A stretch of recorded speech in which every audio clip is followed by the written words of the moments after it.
Hey, what's going on, guys? This is Malcolm. You're on Malcolm Talks. We right back at it again.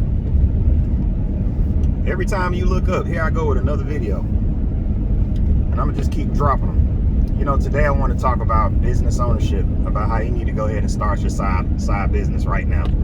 Just go ahead and start it up. You've been thinking about it. You've been wondering where your next check gonna come from, and you're like, man, these people tripping on the job and this and that and the third. Go ahead and start you a business, man. I don't give a damn. Excuse my French. I don't give a damn if you make $5 a week with this business. It's $5 more than what you had, ain't it? And you can turn that 5 to 10, you can turn that 10 to 20, and so on and so forth. It's very important that people understand the power of business ownership, because one of the biggest things about being an American citizen is the fact that you can go out and make money for yourself. You don't have to just be a consumer. You don't have to be a person that is sitting there waiting on your hand like this. Can you pay me? Can I have some money from you? Nah, you can go out and create your own money. You can print your own money. And I'm not talking about counterfeit money, but you can provide a service or a product where people pay you. So I'm going to give you a little bit of a rundown about what I did and how it all worked out for me. When I was in high school, I would say like 9th, 10th, 11th grade, I used to cut grass a lot. I was trying to get it. So I would go around knocking on people's doors in the neighborhood. I know you probably heard this a million times before. Some of y'all probably did the same thing. Because I wanted money, but my parents weren't just going to give it to me. And that was the problem. So I was like, damn, man, I got to go out here and make me a quick little $30 real quick. You know what I'm saying? Hey, excuse me, how you doing? Would you like a yard cut? No? Are you sure? I mean, I do a really good job. No, okay. Hey, how you doing? My name is Malcolm. I live right up the street. I'm Ben and Linda's son. Yeah, I want to see if y'all can let me cut the grass. Oh, I can cut it? Okay, bet. Cool. You pass by that one house, grass so tall, you be thinking about knocking, you're like, nah, that's too much work. But anyway, I cut grass for a few years. I was making my little money here and there, but it wasn't a lot of money, guys. It was maybe $20 a week, maybe 30. You know, I was doing a yard or two every weekend. Not bad, but not good enough. Plus, I was using my parents' lawnmower. So in many ways, I didn't understand the full scope of business ownership because my parents bought my main mode of getting the money, which is the lawnmower. I would have needed a loan for that, but I'll get into that a little bit later. My next major hustle started when I was about 16, 17. My granddad, he owned a barber college. So during the summers, I would go to Brown's Barber College, and I learned how to cut hair, and I got fire with it. I was cutting so much hair, man, like in Brown's Barber College, because you got to remember, my granddaddy taught me how to cut hair along with a lot of other guys and ladies. It was men and women in there learning how to cut hair. I never got my barber's license though. Sometimes I regret that, because I think I would have, if I would have went like 6 more months, I could have got my barber license. But anyway, I learned how to cut at a very, very high level. So I was cutting in 11th grade, 12th grade. I'm cutting everybody here, all my friends at least, and everybody in the neighborhood. So in 10th, 11th grade, man, I was probably making, it ended up being a lot more than me cutting grass. And I could stay in my house. I didn't have to, you know, put in as much physical labor. And it's important that you kind of follow me. What I'm saying is because in business, the further you go along, the easier it becomes to make the money, because you shift and you change and things change. So I was cutting hair, and what we did in the basement, in my parents' basement, we laid tile on the floor in one of the rooms. I put a barber chair. I had an old barber chair like that my granddaddy let me have. It was an old barber chair. It still worked fine though. I had a big old mirror with a little area that was set up just for me to cut hair, and those were where my customers would go, my friends from the neighborhood. And we had this big wall that I put up downstairs. You know, my mom and dad, mainly my dad, you know, he was helping me to put up this sheetrock, you know, to kind of make it look like it's a little barbershop. Me and my friends would go in there, we write graffiti on the walls, we'd be down there rapping, talking. It was like literally a barbershop. It was a neighborhood barbershop, and I was the owner. All right? Making money hand over fist coming out of there, but I was only selling $5 haircuts. And when I first got started, a lot of guys ended up getting their head messed up, man, because one kid named Greg, I never forget, he had a box, straight box. He was like, man, I want to get a haircut. I said, bruh, I ain't never done a box before, man. He's like, man, it's all good, man. I just need a haircut real bad, bruh. I said, all right. So I cut his hair, ended up cutting the box completely off. I started off trying to make the box straight. I cut in there a little too deep, looked like a strange high right, low left. I said, man, we can't do nothing with this, bro. And I ended up having to cut it all down because I cut it without putting the guard on a certain level. Cut it too low. But this is before I was in barber school. Anyway, I say all that to say, man, I went on to college at Xavier University in New Orleans, Louisiana. And I ended up cutting a lot of hair there too. So when I went to school, I was already a seasoned barber. I had become known already. Everybody knew I cut hair. You know what I mean? So you got to think, man. I'm like freshman year. I'm cutting hair at night, and this guy's coming through. You know, and I'm not the most popular guy, but I'm Money Mile, man. I'm Money Mile, bro. Like, I'm not out here trying to hustle nobody or nothing like that. It just so happens that I have a skill that everybody wants. I'm not, I'm just doing my thing. I'm standing in the river of money. I'm just standing right there like, thanks. I'm not chasing nobody down. I'm not handing out business cards and none of that. This is the power of business. Being able to have a skill or a product or service that a lot of people want, and all you do is put yourself in the place to be.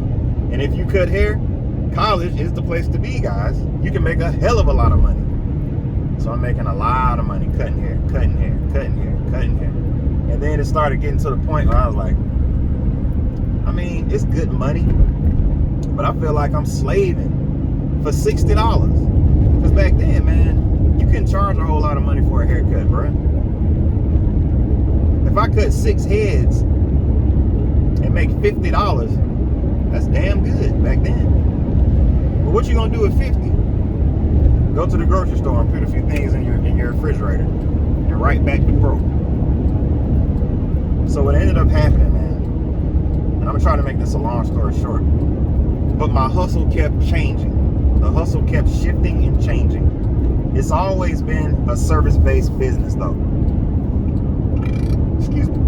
By and large, all of and my wife don't like when I say hustle. She doesn't like that word, but all of my business ventures were service-based, because then I got into graphic design work. Because my parents, they were also entrepreneurs. Not full-time entrepreneurs, but they always had a side hustle. They always had a business opportunity on top of their regular jobs. What they had, they did funeral programs. They do book publishing. And they created some free publications. It was like these free little magazines that you would put out, that they would have distributed at things like Publix and Kroger's, and people would pick them up, they would read them, read the little articles on the inside. It was called Home and You. The little magazine was called Home and You. We go to the printer, we get about 25,000 of them printed up. Now, mind you, this was about $15,000 to do every month. What my job was to go out and sell advertising space. So I would be knocking on doors then, knocking on businesses. Hey, how you doing? My name is Malcolm Davey, and I'm the marketing director for a magazine called Home and You. Yeah, we're a magazine that's located primarily in this area right here, and we put our magazines right in people's driveway. All of the homes that we put these, magazines in, these are the well-to-do folks, guys. These are the guys living in these big old houses. Now, I know a lot of people might look at that like, man, don't nobody want that trash in their yard. It wasn't trash, though. When you pick it up, what it is a free publication telling you about the community that you live in. And it's owned by black people. You gotta respect it. So a lot of people were picking it up. A lot of people were finding out about the companies who advertise in this publication. And I was the one selling the advertising space. During that process, I learned how to do graphic design work. Because what I flipped it into was, not only will I sell you ad space, I will create the ad within the magazine for you. So I did that for years, popping them out. And what happened was, man, my skills got quite good. I say in about a 3-year period, I got really good at that because I was doing it all the time. And I was using that as a selling point so that I could get more clients or whatever. So yeah, it got to a point, man. I was doing selling a lot of ad space, designing a lot of ads in Photoshop. Taking advantage of those different templates, learning how to maneuver things. I was learning graphic design. And then the crisis of 2008 hit. It was a housing crisis hit. The advertising money kind of dried up. It was a whole big thing, man. And I was continuing to do my graphic design. That was a business that I made way more money doing graphic design work than I did cutting hair. I made way more money cutting hair than I did cutting grass. Because see, it's not only about how much money you can make a day or a week or a month or a year. That is extremely important. A lot of times it comes down to lifetime money. How much lifetime money can you make from this one client? Because you might have one client that shops with you, that does some business with you, and it'd be a $2,500 deal. And I know I'm kind of rambling a little bit, but just follow me on this. You can have a deal that's $2,500 and you'll feel real good about that. That's great. But what about the deal that's only $500, but they keep coming back to you over and over again? So at the end of the year, they've spent $12,000 with you. See, that's where you start seeing money hand over fist. When you start building these relationships, building rapport with business owners who need your services. There's a mutual respect. You're not trying to chase nobody down. They're not trying to get you to slash your prices in half and none of that. It's respect. They have a problem. You have a solution. Month after month after month, you fix their problem and they can think about something else. That's what I was doing, man. And graphic design became that engine that was pushing me. It was pushing me to a new level. I ended up working with a lot of different, very professional people.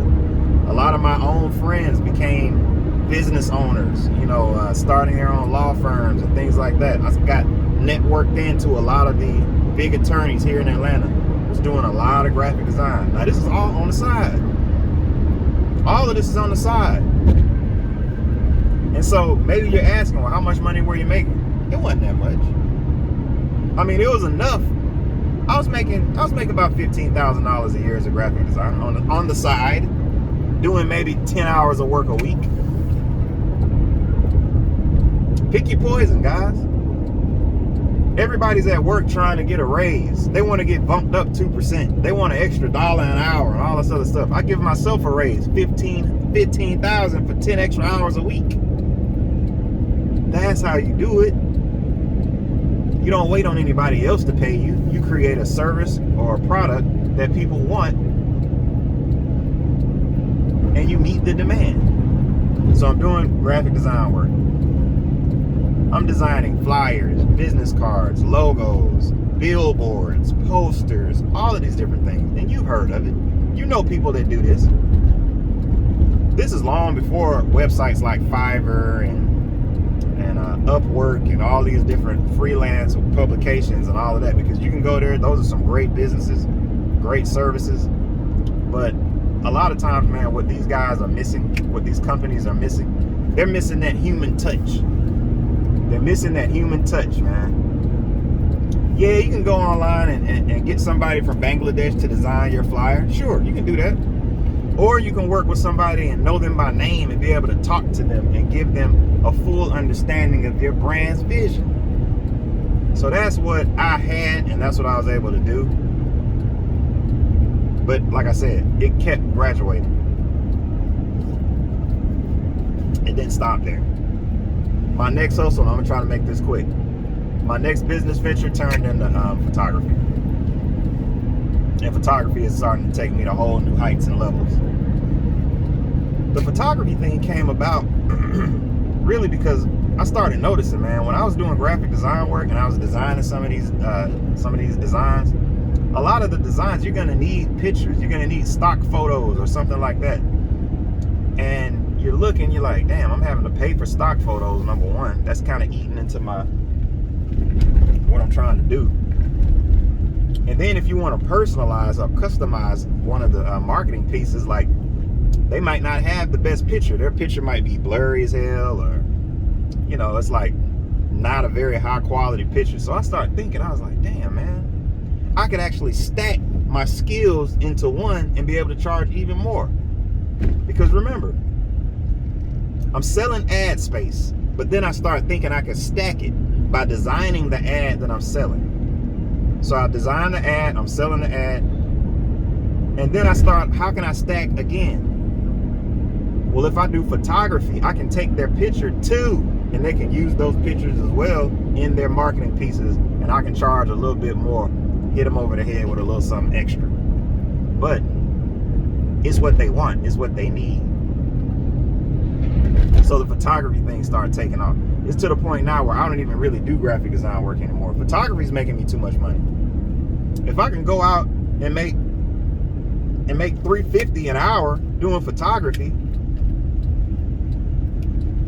man, it's probably a little bit less than $350 an hour, because you got to remember, if I go out and do a shoot for an hour, I might charge $350, but when I get back home, there is some post-production time, so it might take me another hour, you know, take me another hour for every hour that I work. So I guess you got to cut that $350 in half. But either way it goes, guys, I've been making quite a bit of money doing photography on the side. All of this is on the side. Now, a lot of you guys might be like, man, why you don't try to do it full time, man? You could probably make way more money full time. You're right. You're right, guys. But you got to remember, man, this is on the side. So if I got a JLB, because you remember, I have a career. Like, I got a full career making 6 figures. Like, I'm not just no regular dude, guys. Like, I put in a whole lot of work. I'm always thinking, I'm always moving, I'm always thinking big. This is what I'm trying to, it's like, I want to share with you guys what I've learned, what I've been able to experience, in hopes that it's going to help me and you. So for me to be able to quit my job and do something full, you know, go full time into entrepreneurship, the way I look at it, I need to be making probably double what I'm making on my job. That's just how I look at it. Now, a lot of y'all might be like, man, nah, man, if you work for somebody, you a slave, bro. That's what my granddaddy always told me. He was like, son, if you work for another man, you a slave. I said, damn. Since you put it like that, I can't even get an internship, nothing. And I know that's kind of harsh, man, but a lot of people look at it like that. They look at the you know, just working in general. They want to work for themselves. They don't want to work for another man. They don't want nobody else telling them what to do. See, I feel you. But to me, it's more about the money. I don't feel some kind of way being part of a team.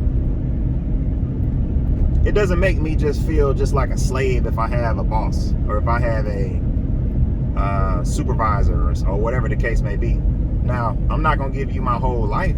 I'm just going to do whatever I need to do to get that check and move on to the next level. So it's all about going up, going up. We ain't going down, we're going up. And business ownership is something that people sleep on, man. They feel like that job is going to be the only thing they need. Nah, man, with a side business, you can pay yourself. You can double your own income, and I promise you. It takes some time. It does take a little bit of time. But that's all we got is time. People are like, man, I don't have time for that. Then next year roll around, the year after that, the year after that. Oh, looked like you did have time. You just didn't do shit when you had the time. So go ahead and take advantage of the time that you have and start creating your side business. So then photography, like I said, blowing up. I'm still doing big things with photography. Then what came along? YouTube. Now this right here is something that I really enjoy doing. I'm gonna make these videos way more elaborate, way more, I'm gonna do a lot of interesting, unique things. I'm just trying to figure out the best way to position it. But I really do believe that YouTube and it will eventually become something that dwarfs photography in terms of the money that I was making from it, because I enjoy doing it. I'm able to stack my skill sets. I'm able to use my graphic design skills. I'm able to use my salesmanship. I'm able to use my photography. I'm gonna be doing all these types of things, man. Just give me a minute. And so I encourage you to do the same things. Look at what skills you have. How are you making money right now? I don't care if it's $5 a month. Can you increase that to 10, 20, 40, 100? Can you? Is there a way that you can stack certain skills that you may have? Can you stack them up in order to increase the price? I can't do nothing but give you the game, guys. It's up to you whether or not you want to use it, implement it, utilize it. You can take everything I said and do exactly the exact same thing I just said do. Once you put your own spin on it, it's yours. It's yours, man. Comment down below. Let me know what you think, man. Like the video, subscribe to the channel. I'm gonna holler at you guys next time. Peace.